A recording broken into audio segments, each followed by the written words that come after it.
different types of education, including formal, structured, including highly structured education. I think you can go to West Point and still be a self-directed learner. If you're doing it voluntarily, but into that just a moment. So I have become a cheerleader for self-directed learning. This is my new job. And this is a really weird and disturbing photo. And something that I've learned is that if you work with really cool, creative teenagers, they will Photoshop your face. They will grab your face off of Facebook and Photoshop it onto other people's bodies. And then start a Facebook page called Blake Club. And Facebook.com/Blake Club. You too can like this page. I have no authorship or control over it. So, this presentation is a few of the stories from the book, The Art of Self-Directed Learning.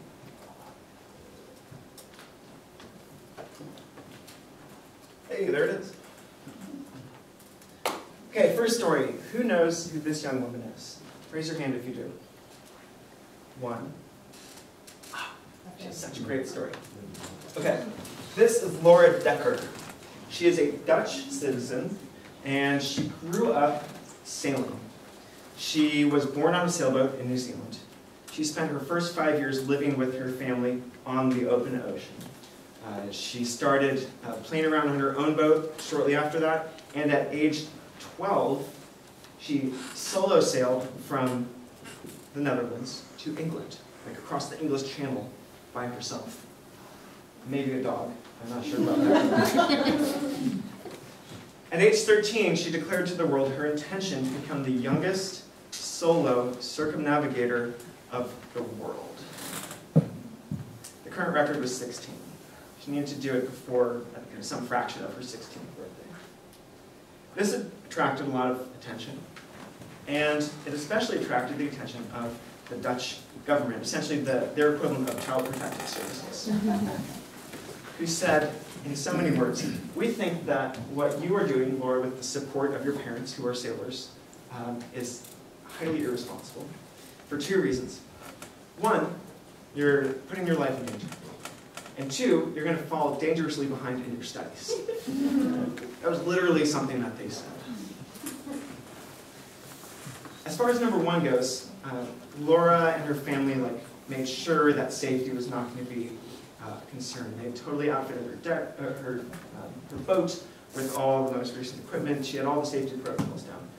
She had that set. And she had this wealth of experience. So that was not the primary concern.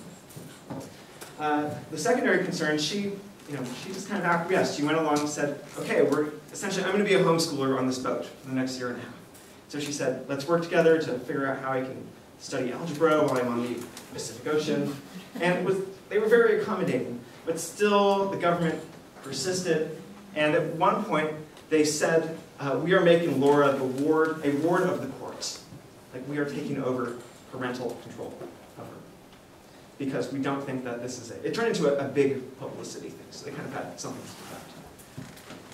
that. Laura responded by running away to the Caribbean island of St. Martin, and then she came back. She didn't want to be a refugee. What happened when ensued was a year-long legal battle in which Laura and her parents and this international community of educators and sailors all got together and fought this courtroom. And it took about a year, but eventually a second judge overturned the first judge's order, and Laura was released from the protection of the court. And 3 weeks later, she set sail, and a year and a half after that, became the youngest person to ever sail around the globe by herself.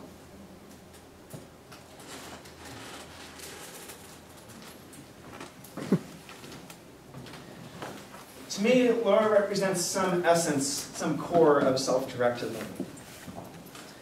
It starts with this desire to do something that is beyond the norm, beyond the mainstream, beyond what is just presented to you as the default. And then when somebody says, actually, no, you shouldn't do that, whether it's someone in a bureaucratic position, whether it's an extended family member, whether it's a sibling, they say, you're really going to screw up. You kind of have to fight for what you believe is your inherent freedom, and your ability to pursue your own path. That's what Laura's story represents to me. of course, I wouldn't want to set the bar that high for being a self-directed learner, right? This is a real outlier case, okay? I see some of you shaking your hands like, yeah, that's not a good example of learning. That's way too extreme. I agree with you. So I'm going to continue giving other vignettes about what self-directed learning looks like. But she has some essence of it right there. Okay, this next story is from my own life. Right after I finished Berkeley, I was so hungry to just do anything that was hands-on.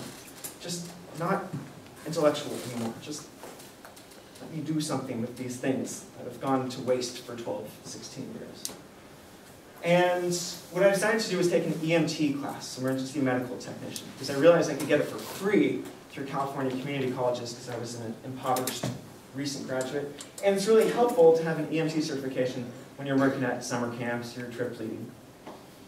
And so I signed up for this course in South Lake Tahoe, California. And I was so excited. I got my $100 textbook. I go into the class and I sit down and I'm thinking, I grew up watching, among other things, Seinfeld, Simpsons, and ER. And ER, there's all sorts of crazy stuff that happened in that show. And so I was thinking, oh, I'm going to find out how to take a big pen and stick it into somebody's trachea when they can't breathe anymore, or stop massive arterial bleeding. Instead, we sit down in this class, and the first thing that we cover for a couple days is consent, which is not a word I'd ever really thought too much about. And they said, as a medical professional, if you go and try to help somebody without asking their consent first, you can actually hurt them more than you help them.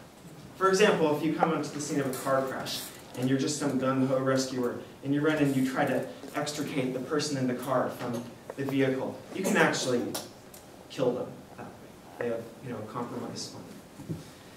And the same way, if you go and, there's a 6-year-old who's distressed and their parents over here on the phone, and you go help the 6-year-old without getting consent from the parents first, you can get yourself in legal hot water.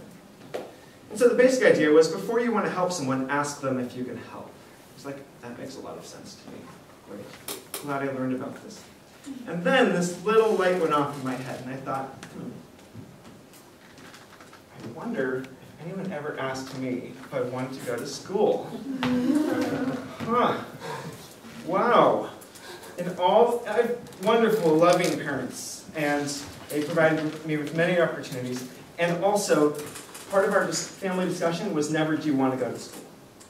It was just the default. It was assumed. It was, you're doing this because everyone else is doing this, and that's how you become successful. Consent was not part of my education until much later on. And I realized that that was really the key to self-directed learning, right there. Found it. And it was consent. It doesn't matter if you or your kid wants to go to some crazy, highly structured class, like the equivalent of a West Point. If you're making a fully informed, consensual decision about that, that's self-directed learning.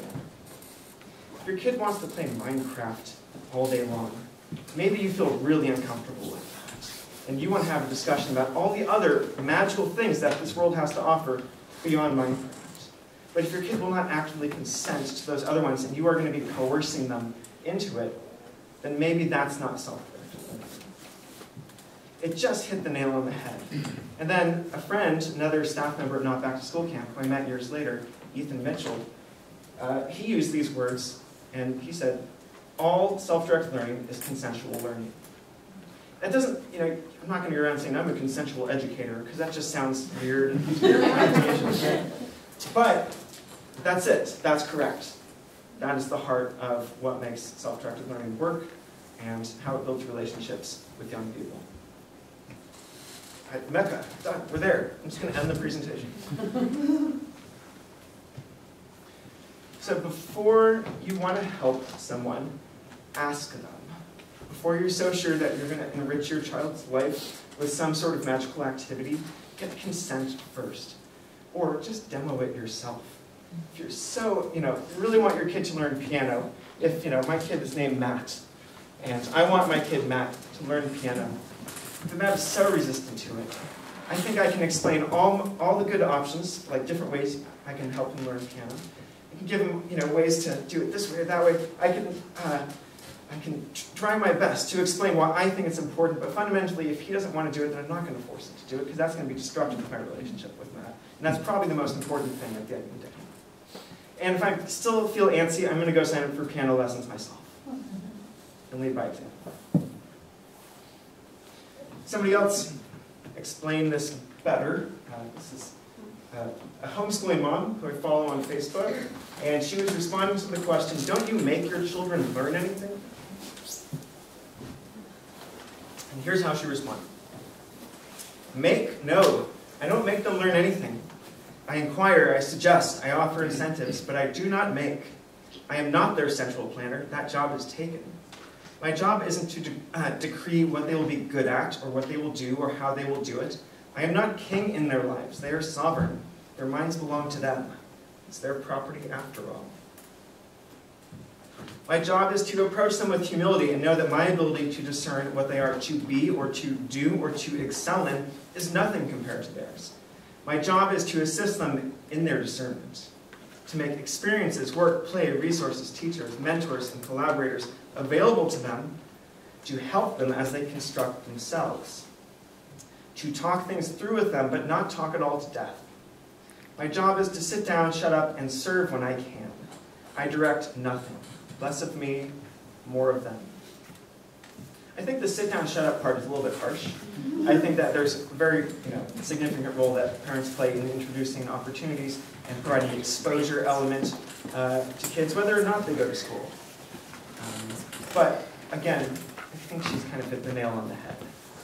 And if you want to follow her too, her name's Anna Martin, and she goes by the Libertarian Homeschooler on Facebook. C.S. Lewis put it all a little bit more concisely. Of all tyrannies, a tyranny sincerely exercised for the good of its victims may be the most oppressive. Put that on the entrance to every public school. Before you help, make sure you're getting consent. Another little story from my life. So let's go back to that summer camp. It's called Deer Crossing Camp. And the first year I went there, I was age 11. And it's a 2-week-long session. And halfway through the session, we have a campfire. And something weird happened at the campfire that nobody would tell me about. The other first-time campers and I were all sort of looking at each other because there were some like hushed whispers happening between all the old-time campers. And so we'd all lined up at the camp, and we were going to go hike the 1/4-mile trail through the woods to get to the campfire site. And I was told 2 things. 1, I'm not allowed to bring a flashlight or a camera or anything that could produce light. And 2, I should look behind me as I'm walking up the trail. I thought, okay, this is a little suspicious, but I'm very excited for my talent show skit. So we go there, we do s'mores, we do the talent show. It's 10:30 at night. We're in the high Sierras of California. It's pitch black, just Milky Way splashed across the sky. And then I learned the great secret of Deer Crossing Camp, which is the first time that you go to Deer Crossing, you walk back from the campfire to the camp alone in the dark. Like one of the most fundamental, primal human fears. Walking alone through the dark where, to an 11-year-old's imagination, there's probably a bear with a cougar riding on its back, 3 wolverines with hornets coming out of their mouths, waiting for me around every turn. And so I start I think my knees were literally shaking on that granite shelf, waiting to go. And then one of the instructors came up and put his hand on my shoulder and he said, "Don't worry, we've prepared you for this." I realized he was right. So Deer Crossing is a weird, weird place. When you hike in, you hear a story about a Tanaki monster. That's spelled T''N''A''C''I, Tanaki. Weird thing. And the story goes essentially like this. There was a little kid named Ralph, and he found an egg by a lake one day. And it was the most beautiful egg ever. What colors do you see in the egg? Purple and green and blue. What a weird egg. And as he was holding it, the egg hatched, and out popped a little monster, a Tanaki monster. And it didn't speak, but it went, and it wrote its name in the sand, T''N''A''C''I. And Ralph became deeply engaged with this monster and claimed it as his own pet. And what do you have to do with a pet? You have to feed a pet. And so Ralph started feeding a pet. And what happens when you feed a pet? It gets bigger. And so Ralph was carrying around the Tanaki monster in his backpack, but he kept feeding it, and so it got bigger. He had to get one of those little red, what is it, something flyer cards? Radio flyer cards to carry it around. And now Ralph was a kid with big dreams. He wanted to run as fast as the wind, and climb the highest mountains, and touch the stars. But as he kept feeding his Tanaki monster, it got bigger and bigger and bigger, and he couldn't do all those things that he wanted to do. I'm doing a very condensed version of the story here. Fast forward, Ralph is 99 years old. He's carrying around this like big old Jabba the Hutt-sized Tanaki monster. Foolish Jedi. And he's at that same lake where he found the egg originally, 99 or a long time ago. And it's a perfectly clear, glassy egg. And the Tanaki monster is wearing his big Tanaki monster name tag, T''NEC. And Ralph looks back and sees in the reflection on the lake the Tanaki monster's name tag. And it's backwards. He finally realizes what the Tanaki monster is. Yeah, it's the phrase, I can't. And at Deer Crossing Camp, we were told we are not allowed to say, I can't. If you feel like you're going to say it, you're supposed to say Tanaki instead. So it's just a word. Everyone's Tanaki. And even better than saying Tanaki, you say, I choose not to. And even better, the best thing to say, instead of I can't, is, I could if I. So I'm in a kayaking class at Deer Crossing. And these are whitewater kayaks where you have to like shove your legs in there. It's not the open top kayaks where if you fall off, you just swim away. These are kayaks where if you fall over, your legs are stuck in a kayak and you drown upside down in the water. Not a great way to go. And so the first thing you have to learn how to do is get out of the kayak. It looks like this. You bend over forward, you pop your butt out, you slide your legs out straight, and then you are released in about 2 seconds. And so I learned how to do this thing. It's called a wet exit. I'm paddling around to my first kayaking class. I feel myself tipping over. I'm like, oh, okay, just going to do a wet exit. And I'm an 11-year-old who is gifted with size 12 feet. Always had really ridiculously big feet. And I get one of my feet stuck in the end of the kayak. And I am trying to pull my leg out. I only get one out. The other one's stuck in there. And I'm this horrible drowning tortoise situation. Barely have my head above the water. I'm probably 5 feet away from the shore. The instructor's right here. It's not a fundamentally dangerous situation. But I'm saying between coughing and sputtering water, I'm like, I can't do this. I can't.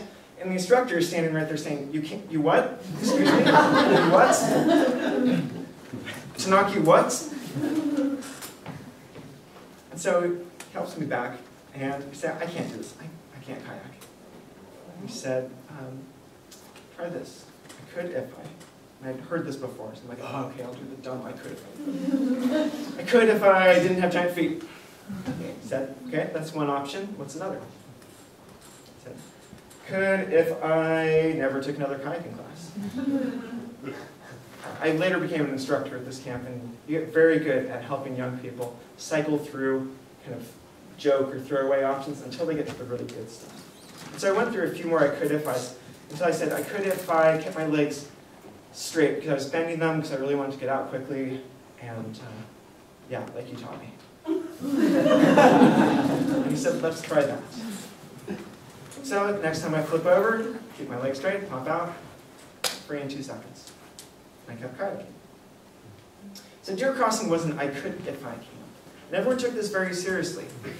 Instructors, if they were ever caught saying Tanaki backwards, had a challenge that they would do. Like one instructor would drop and do 10 push-ups immediately. Or another one would sing you like a really funny, dumb pop song. The director of the camp would give you $100 on the spot if you caught him saying, I can't. And I saw it happen twice. When I was the assistant director there, I offered $50 and never got caught. What Deer Crossing taught me at a really young age was something that I might have rejected if it was introduced to me later. Like if somebody told me at age 18, don't say I can't for a whole summer, be like, it's like kick your self-help hogwash elsewhere. Okay, I'll say whatever I want to say. But at age 11, it worked. It got in there early, and I learned that if I say these words, I actually change my actions. And the way that I think matters. And it was a real privilege to go back and get to work and be on the other side of that of that situation, because you get to say, Tanaki what? Tanaki what? But you also get to work with young people and help them see that for every cage in their mind there is a key. And again, you can take this stuff and you can go off into the land of like The Secret, and that's not where I want to go with this. But I do believe that our thoughts affect our abilities to make decisions, and our abilities to make decisions is crucial to being a self-directed learner.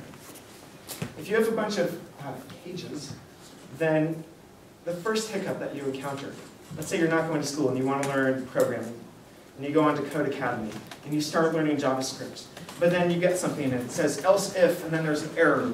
You're like, what? I can't deal with this. I wish that somebody were here to help me. I don't know what to do. I'm out. Back to school. Even if I'm miserable in school. We can apply this to lots of other areas in life, but we don't have enough time for that. By working at Deer Crossing, here are the different cages that I eventually identified and the keys I found to open them. Instead of saying I can't, I said I could if I. Instead of saying I should do something, I'm saying I choose to. Instead of I don't know, I'll find out. I wish, oh, and I hate, two classic things that a teenager will say, that I said a lot of. Those can be turned into I'll make a plan and I prefer. And finally, I still struggle with this one. I have to. Oftentimes doesn't mean I have to. It's I get to, or I choose to. Or I've put myself in the position to, unfortunately. For every cage, there is a key.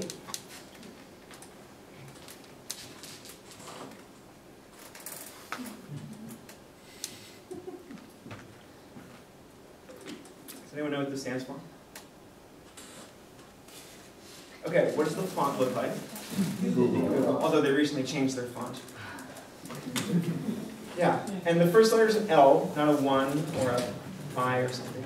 And the G stands for Google. Let me Google that for you. Say it louder. Let me Google that for you. Let me Google.